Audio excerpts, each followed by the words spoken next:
Hello and welcome to the LLG Grapevine podcast. You're listening to Helen Bennett, LLG's Executive Director of Policy Governance, and Dennis Hall, LLG Bulletin Editor. Hello, everyone. Now, obviously, the big news at the moment is the government's response to the standards consultation, and tempting as it is to discuss that in this podcast, Dennis and I will, in fact, be making it the subject of this week's blog. So do take the time to watch or indeed just listen to that to learn more. And there was also breaking news last week in that the government have announced they will move to scrap police and crime commissioners in England. Not entirely sure what that's going to be replaced with, but we will pick that up. And there are links in the bulletin, I believe. Now, let's look at the bulletin from last week. And I think we're going to start with news from the regulator of social housing. Dennis. Yes, we are. Good governance will be essential to social landlords navigating changes to the sector. So said the regulator of social housing in his publication of its 2025 sector risk profile. And the regulator said, ongoing financial pressures, including making much needed investment in existing homes, mean that there is little margin for error and trade-offs will be necessary, although the risks are not evenly distributed across the sector. No, that's right. It also added that some challenges come from within the sector, such as the record spend on improving the quality of tenants' existing homes, including work to address damp and mould, fire safety and other potential hazards, as well, of course, as preparing for the outcome of the revised Decent Homes Standard Review. And going on, and they do seem to have thought about this quite in depth. The regulator said that there are also wider economic risks, including the increased cost of debt, a weaker housing market, as well as labour cost inflation, and indeed continued labour market shortages, which all contribute further to this what they call low headroom environment. Yes, exactly. And the regulator called on boards and councillors to use robust data spanning a wide range of business activity to manage and mitigate strategic risks. They should also be stress testing their business to ensure they can deal with external shocks as well as risks with tenants' homes, which could lead to financial issues over the longer term, it added.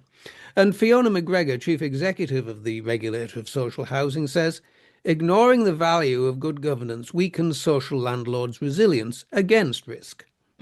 Yeah, and McGregor added, this is more important than ever at a time when risks are intensifying and pressure is growing to deliver more and more better social homes. And they're definitely in need.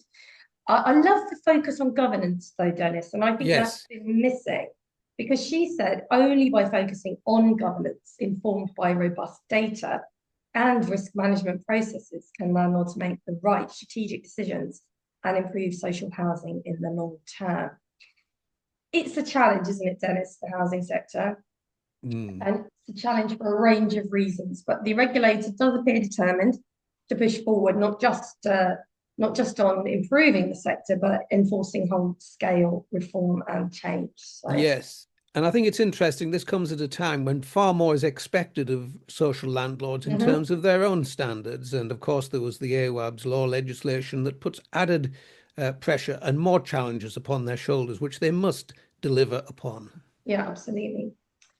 Thinking about data sets, actually, I want to turn our attention to a speech by the Right Honourable Lord Sales, who is, of course, Justice of the Supreme Court. Now, Lord Sales has been speaking on the subject of AI and public law, specifically in regard to automated decision-making in government.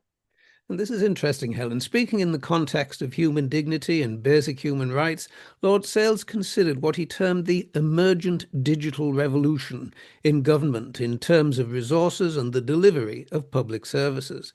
And in particular, he explores some of the challenges in respect of administrative law and specifically judicial review methodology.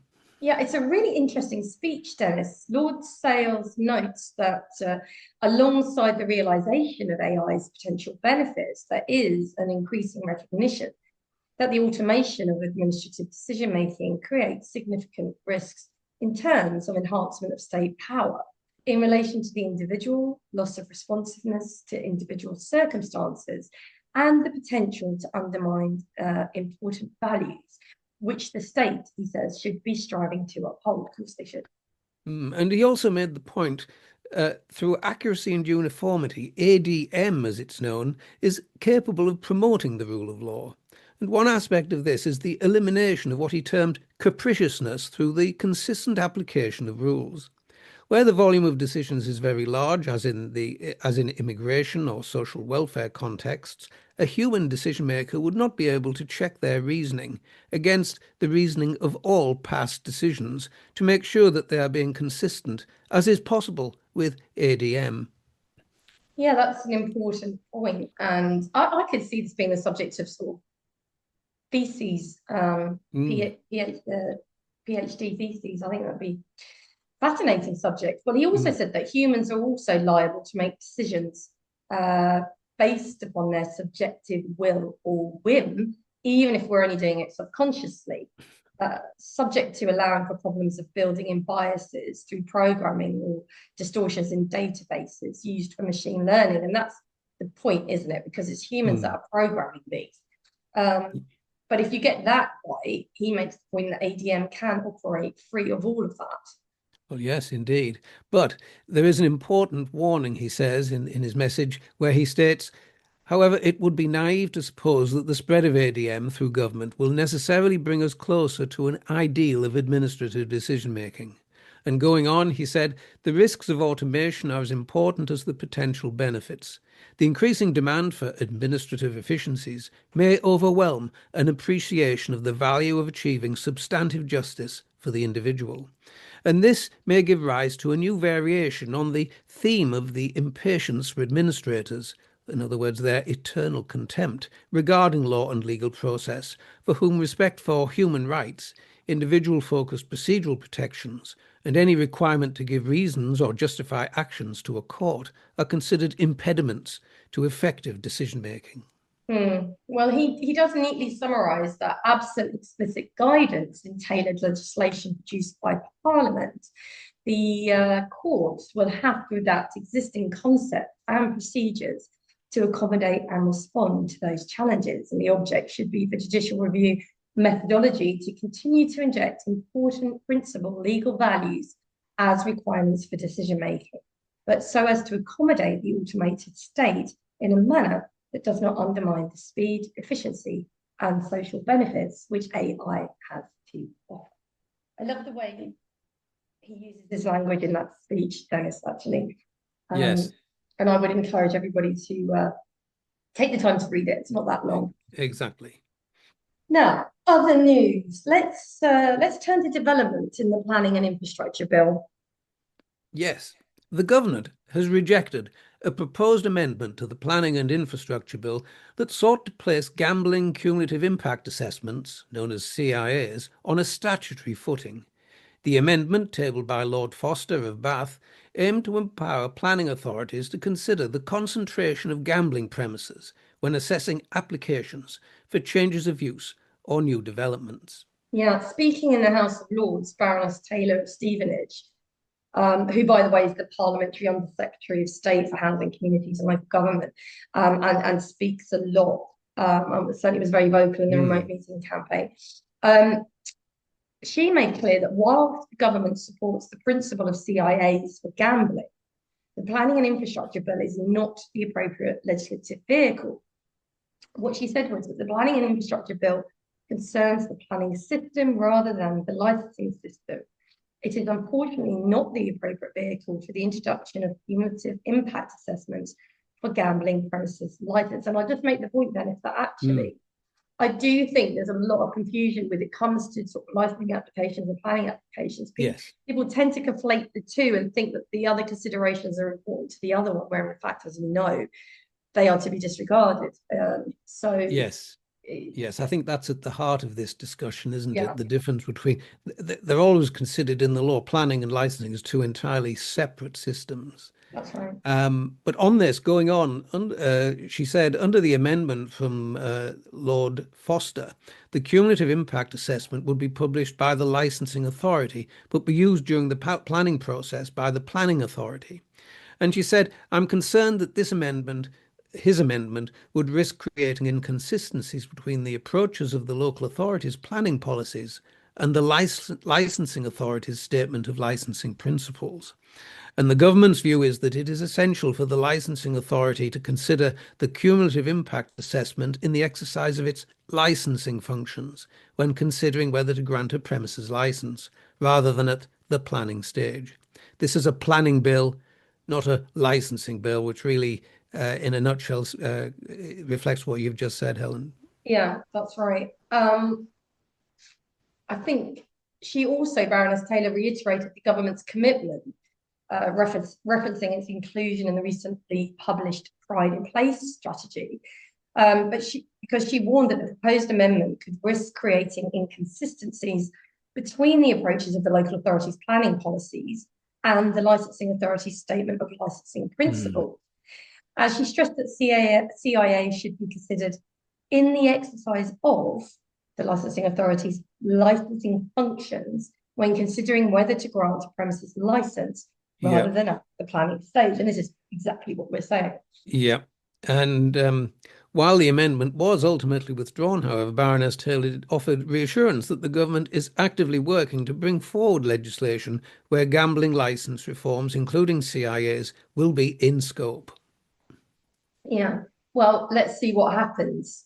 We will report more, of course, on amendments within the bill when and if they occur. Now, the LGA has published a councillor's guide to civil resilience, which has been designed to support councils in strengthening their approach, surprise, surprise, to civil resilience.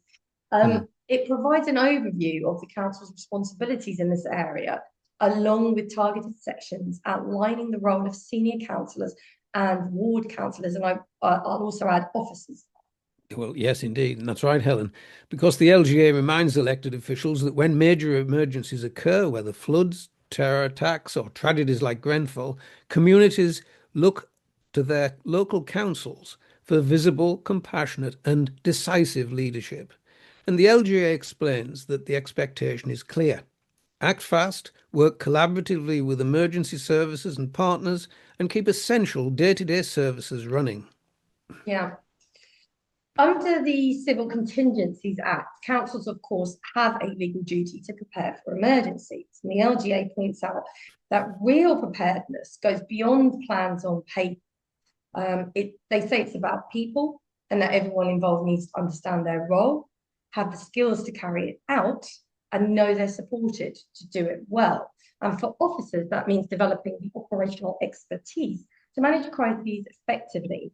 For councillors, it means stepping confidently into their political leadership role. And since this guidance was last updated in 2018, the spotlight on the role of elected members in civil resilience has intensified. The UK government's 2022 Resilience Framework and associated action plan call for a whole-of-society approach, suggesting a role for local councillors as community leaders and conveners.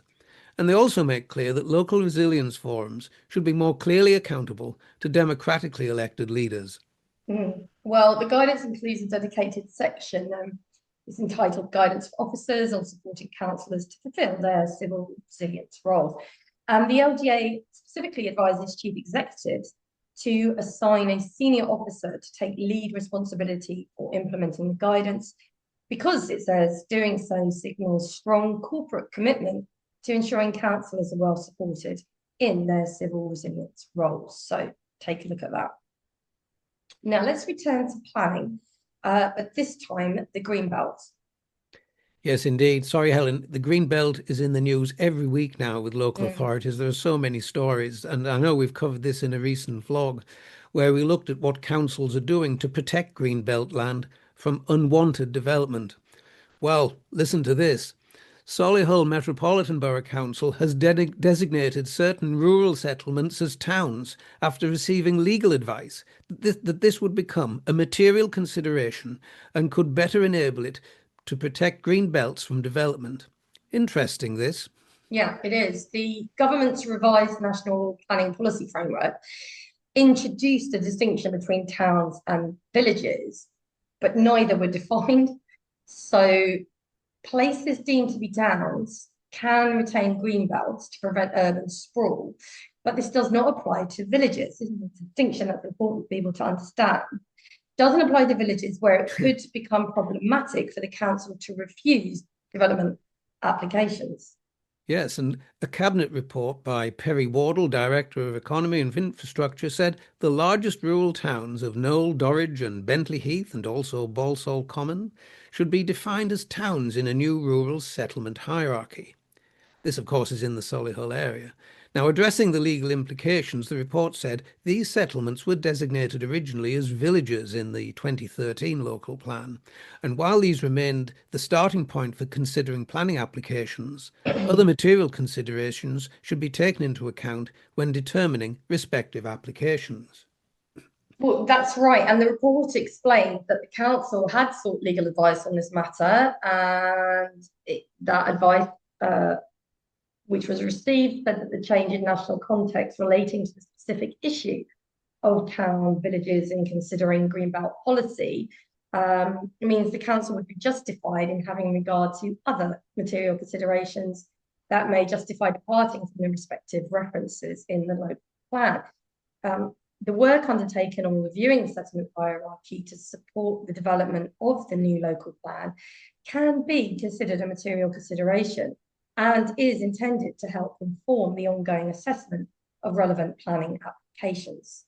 And in an explanation to local residents of the council's actions, Deputy Leader and Cabinet Member for Managed Growth, Ian Courts, said Solihull was under siege from developers trying to get planning permission for their sites.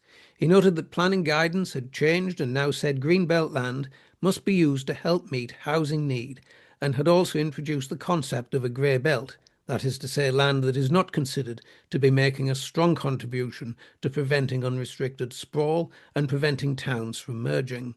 And going on, Councillor Court said, whilst the government have issued guidance around this subject, there will still be scope for this to be debated through the plan-making process and when planning applications are determined.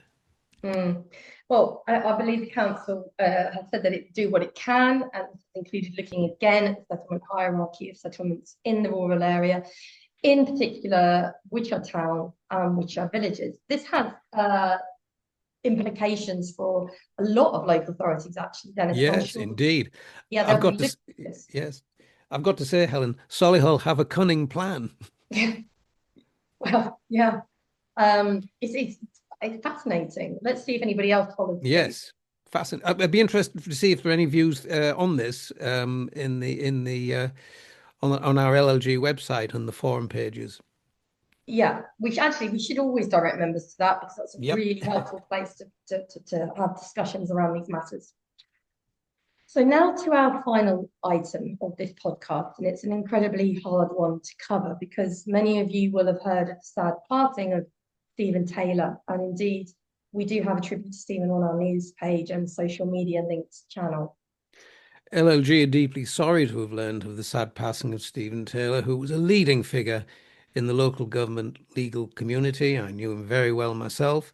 And our condolences to Karen, his children, and the rest of his family and friends at this incredible, difficult time come from us. Yeah, absolutely. It's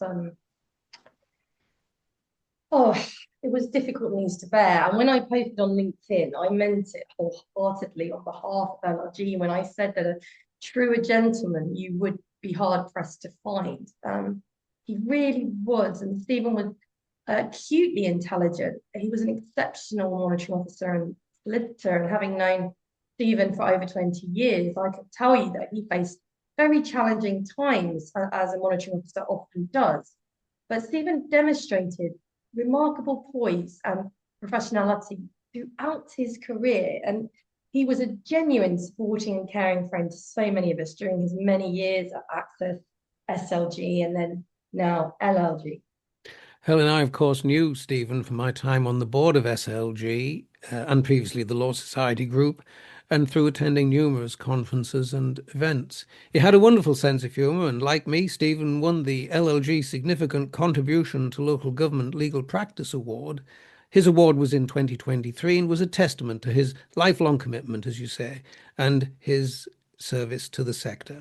Stephen joined the public sector in 1982 and worked as a monitoring officer in a number of councils. And he was a graduate of Oxford University, of course, and he was rightly and indeed immensely proud of that. Yeah, he was. Well, he will, of course, be known by many as the dedicated branch secretary of the southern branch of LLG. And I'll add, actually, he also scooped up the southwest branch as well when that needed to be looked after. And also, he edited the 4th, 5th, and 6th editions of Norms on Local Authority meetings.